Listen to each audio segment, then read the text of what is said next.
Hammaga assalomu alaykum. Bugun sizlar bilan $1000 noutbukim bilan $100 mikrofonimni qanaqa qilib taksida tashib ketganim haqida gaplashamiz va yangi mikrofonni raspakovka qilamiz. Xullas, Buxoroda o'qishimdan qaytishda xo'jayinim bilan Paputi taksiga o'tirgandik va u payt sumkalarimiz juda ham ko'p edi qo'limizda. Noutbuk o'zini sumkasida va o'sha noutbuk sumkaning ichida mikrofon bor edi va taksidan shoshib narsalarimizni olganmiz.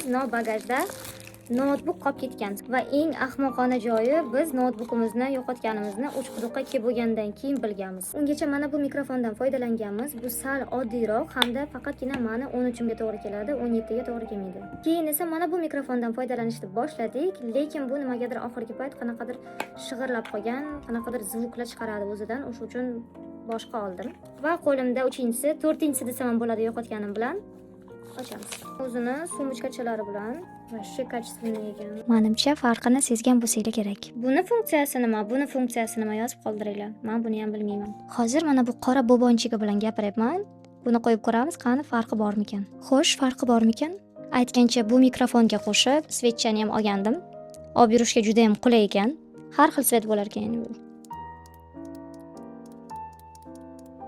Politsiya. Bu va bu. Farq dahshat katta.